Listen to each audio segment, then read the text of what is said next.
Okay. ಜೊತೆಗೆ sir, ಭಾರತೀಯ ಜನತಾ ಪಾರ್ಟಿಯ ಟ್ರೆಂಡ್ ಮಂಗಳೂರು ದಕ್ಷಿಣದಲ್ಲಿ ಯಾವ ರೀತಿ ಇದೆ ಈ ಬಾರಿ? ನಿಜ ಕೇಳಬೇಕು ಅಂತ ಹೇಳಿದ್ರೆ ಭಾರತೀಯ ಜನತಾ ಪಾರ್ಟಿ ಟ್ರೆಂಡ್ ಅಭೂತಪೂರ್ವವಾಗಿ ಭಾಳ ಒಳ್ಳೇದಿದೆ. ಓಕೆ. ನೀವು ಭಾರತೀಯ ಜನತಾ ಪಾರ್ಟಿ ಟ್ರೆಂಡ್ ಅಂತ ಹೇಳಿದ್ರೆ ನಾನು ಮನೆಗೆ ಹೋದಾಗ ಓಕೆ, ನಮ್ಮ ಈಗ ಪ್ರಥಮ ಸುತ್ತಿನ ಎಲ್ಲ ಮತಯಾಚನೆಗಳು ಈಗಾಗಲೇ ಆಗಿ ಹೋಗಿದೆ. ಪ್ರಥಮ ಸುತ್ತು ನಮ್ದು ಮುಗ್ದಾಗಿದೆ ಮಂಗಳೂರು ದಕ್ಷಿಣದಲ್ಲಿ. ಇದ್ರೂ ಒಂದು ಚಿಲ್ಲರೆ ಇಲ್ಲದ ಸಣ್ಣ ಬಾಕಿ ಇದೆ, ಅದು ಪಕ್ಷದ ಪ್ರಮುಖರು ಗಮನಿಸಿಕೊಂಡು ಅದನ್ನು ಕೂಡ ಪೂರ್ಣ ಮಾಡ್ತಾರೆ ಇವತ್ತು. ಹಾಗಾಗಿ ಎಲ್ಲೋ ಒಂದು ಕಡೆಗಳಲ್ಲಿ ಭಾರತೀಯ ಜನತಾ ಪಾರ್ಟಿಯಲ್ಲಿ ಮನೆ ಹೋದಾಗ ಕಾರ್ಯಕರ್ತರು ಬಂದು ಅವರ ಫೀಡ್ಬ್ಯಾಕ್ ಅನ್ನ ಕೊಡ್ತಾರೆ.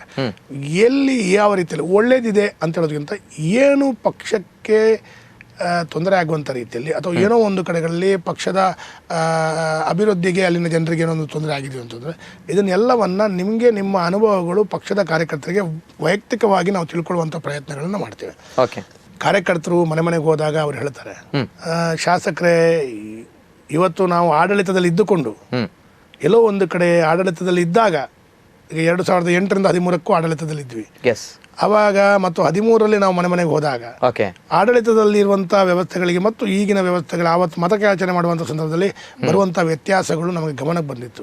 ಆದರೆ ಈ ಸಲ ನಾವು ಆಡಳಿತದಲ್ಲಿ ಇದ್ದರೂ ಕೂಡ ಎಲ್ಲೋ ಒಂದು ಕಡೆಯಲ್ಲಿ ಒಂದೇ ಒಂದು ಮನೆಗಳಲ್ಲಿ ಯಾವುದೇ ರೀತಿಯ ಮನಸ್ಸಿನಲ್ಲಿ ಒಂದು ರೀತಿಯ ಆಡಳಿತ ಪಕ್ಷದಲ್ಲಿ ಭಾರತೀಯ ಜನತಾ ಪಾರ್ಟಿ ಏನೋ ಒಂದು ಕಡೆಗಳಲ್ಲಿ ಆಡಳಿತ ಮಾಡಿದೆ, ಹಾಗಾಗಿ ನಮಗೆ ದುಃಖ ಇದೆ ಅಂತ ಹೇಳುವಂಥ ಭಾವನೆಗಳು ಮಂಗಳೂರು ದಕ್ಷಿಣದಲ್ಲಿ ಎಲ್ಲಿಯೂ ಕಾಣಿಲ್ಲ.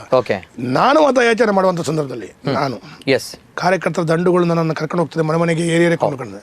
ನೀವು ಹೇಳಿದ ನಂಬಲ್ಲ, ಕಳೆದ ವಿಧಾನಸಭಾ ಚುನಾವಣೆಯಲ್ಲಿ ಒಂದು 50 ಮನೆಗಳಿಗೆ ಹೋಗಿದ್ರೆ 1 ಗಂಟೆಯಲ್ಲಿ 2 ಗಂಟೆಯಲ್ಲೋ 3 ಗಂಟೆಯಲ್ಲೋ ಒಂದು 50, 100, 200 ಮನೆಗಳಿಗೆ ಹೋಗುವಂಥ ಸಂದರ್ಭದಲ್ಲಿ 10ರಿಂದ 15-20% ಮನೆಯವರು ನಮ್ಮನ್ನು ಕರೆದು ಕೂತ್ಕೊಳಿಸಿದ್ರು. ಚಹಾ, ಕಾಫಿ, ಶರ್ಬತ್ತು, ಕೂಲ್ ಡ್ರಿಂಕ್ಸು ಕೊಡ್ತಿದ್ರು. ಕೆಲವರು ದೇವರ ಪ್ರಸಾದವನ್ನು ತಂದು ಕೊಡ್ತಿದ್ರು. ಅವತ್ತು 20 ಮನೆಗಳಲ್ಲಿ 100ರಲ್ಲಿ ಈ ಸಲ 50ರಿಂದ 60 ಮನೆಗಳಲ್ಲಿ ಆ ರೀತಿಯ ವಾತಾವರಣಗಳಿದೆ.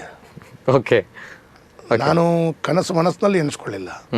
ವಾತಾವರಣಗಳು ಹೇಗೆ ಅಂತ ಹೇಳಿದ್ರೆ ಭಾರತೀಯ ಜನತಾ ಪಾರ್ಟಿ ಮಾತ್ರವಲ್ಲ, ಶಾಸಕ ವೇದವ್ಯಾಸ ಕಾಮತ್ ಅವರು ನಮ್ಮವರು, ಅವ್ರು ಗೆಲ್ಲಬೇಕು, ಅವರು ಅಭಿವೃದ್ಧಿ ಮಾಡಿದ್ದಾರೆ, ಇನ್ನೂ ಅವಕಾಶ ಕೊಟ್ಟರೆ ಇನ್ನಷ್ಟು ಮಂಗಳೂರನ್ನು ಒಳ್ಳೇದು ಮಾಡ್ತಾರೆ ಅಂತ ಹೇಳಿದ ಭಾವನೆ. ಅದಕ್ಕಾಗಿ ಯಾವ ರೀತಿಯಲ್ಲಿ ಮಾತಾಡ್ತಾರೆ ಅಂತ ಹೇಳಿದ್ರೆ, ಮತ ಯಾಚನೆಗೆ ಕರಪತ್ರ ಕೊಟ್ಟಾಗಲೇ ವೇದವ್ಯಾಸ ಕಾಮತ್ ಗೆದ್ದಾಗಿದೆ, ನೀವು ಯಾಕೆ ಕೆಲಸ ಮಾಡ್ತೀರಿ ಅಂತ ಹೇಳೋ ರೀತಿಯಲ್ಲಿ ಮಾತಾಡ್ತಾರೆ. ಹಾಗಾಗಿ ಎಲ್ಲೋ ಒಂದು ಕಡೆಗಳಲ್ಲಿ ಒಳ್ಳೆಯ ವಾತಾವರಣಗಳಿದೆ, ಯಶಸ್ವಿಯಾದಂಥ ವಾತಾವರಣ ಇದೆ. ಹಾಗಾಗಿ ಭಾಳ ಒಳ್ಳೆಯ ವಾತಾವರಣಗಳು, ಭಾಳ ಒಳ್ಳೆಯ ಯಶಸ್ವಿಯಾದಂಥ, ಅದಕ್ಕಾಗಿ ಗೆಲುವು ಭಾಳ ಅಭೂತಪೂರ್ವವಾಗಿ ಗೆಲ್ತೇನೆ ಅಂತ ಹೇಳುವಂಥ ವಿಶ್ವಾಸ ನನಗೆ ಮಾತ್ರ ಅಲ್ಲ, ಇಡೀ ಮಂಗಳೂರು ನಗರ ದಕ್ಷಿಣದಲ್ಲಿರುವಂಥ ಎಲ್ಲ ಭಾರತೀಯ ಜನತಾ ಪಾರ್ಟಿ ಕಾರ್ಯಕರ್ತರು ಮಾತ್ರ ಅಲ್ಲ, ಮತದಾರರಿಗೂ ಇದೆ.